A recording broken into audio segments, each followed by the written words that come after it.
Now, the web browser here is a slightly modified version of your standard web browser. It does have full flash support, so inline videos will be able to be displayed right there on the phone itself.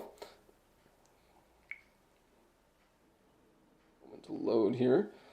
This phone does have AT&T's HSPA Plus support for the 21 megabits per second speed. However, it does depend greatly on the area that you're in whether you are going to be able to tame those speeds or not. Unfortunately, in this area, we do not have benefits of that high-speed data, but we have seen some solid data speeds from this phone itself that are higher than other phones that we've seen in the area, but we do not get the full 21 megabit per second, unfortunately.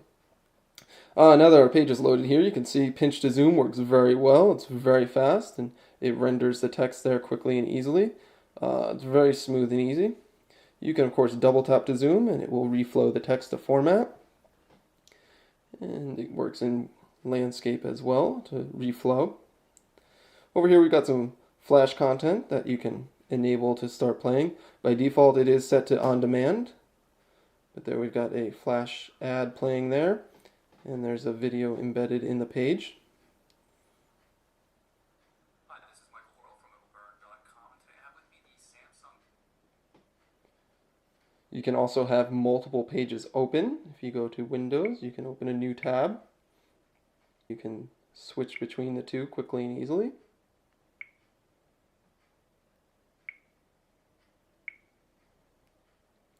Taking a look at Samsung's email client here. Got a couple email accounts set up on it. We've got a Gmail and an AIM account.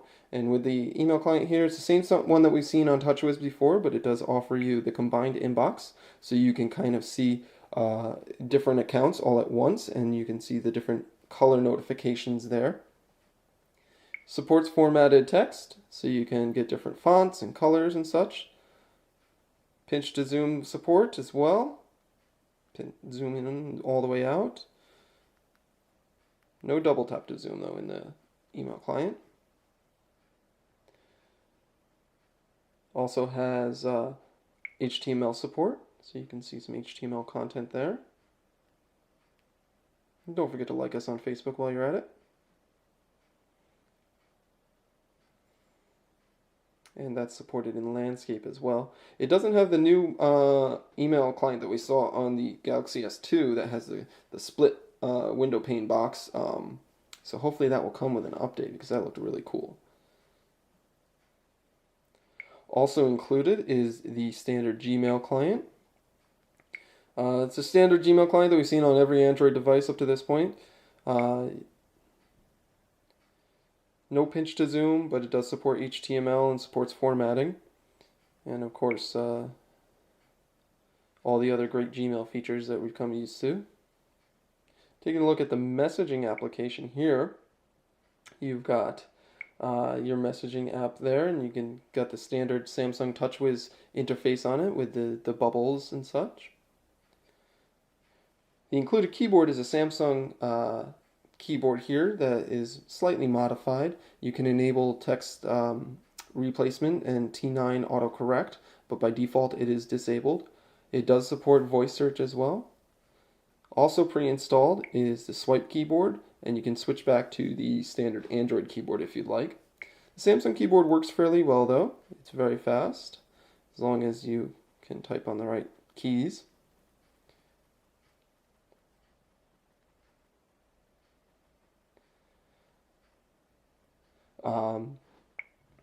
And you can see here the text messages are done in a conversation style.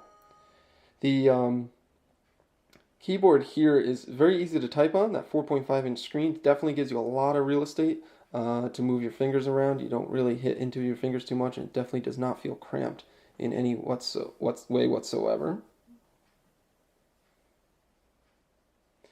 Take a look at the notification. You can see standard notifications up at the top. One thing that we wanted to share with you is something new with an Android device on AT&T.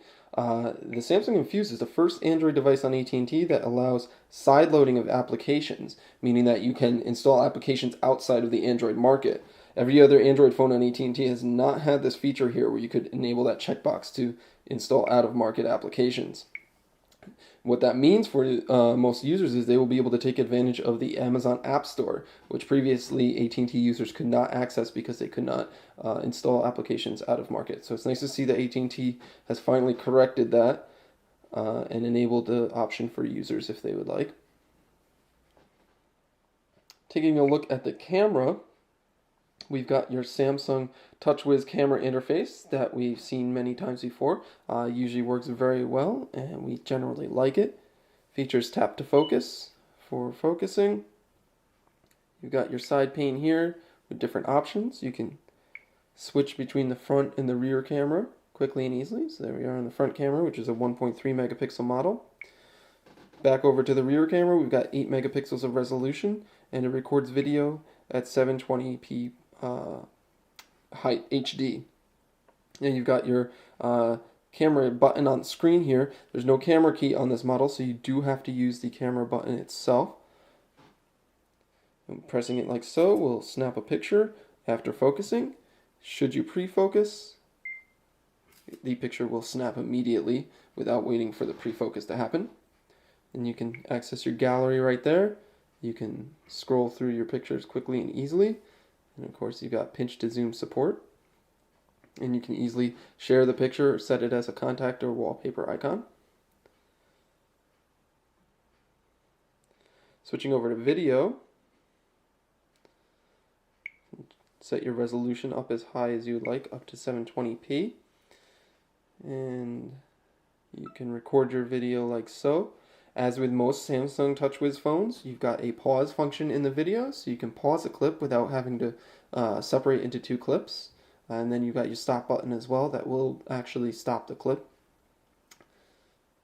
Got our video of our little Andy Android there. And then we can play back the clip right here.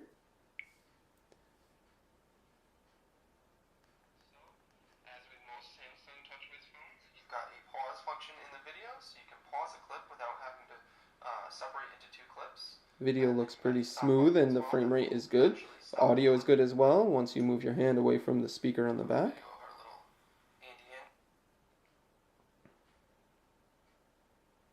Seems to cut off the end of the video before you actually stop recording though.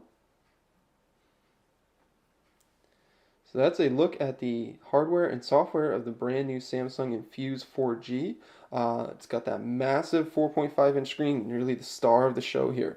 Super AMOLED Plus technology gives it great viewing angles, great color and such.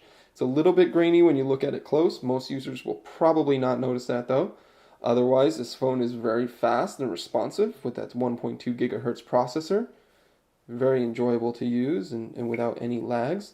And if you happen to be living in an area where HSPA Plus is enabled from AT&T, you can get some really fast data speeds as well. The 8.99 millimeters thickness is great. It's really cool and thin.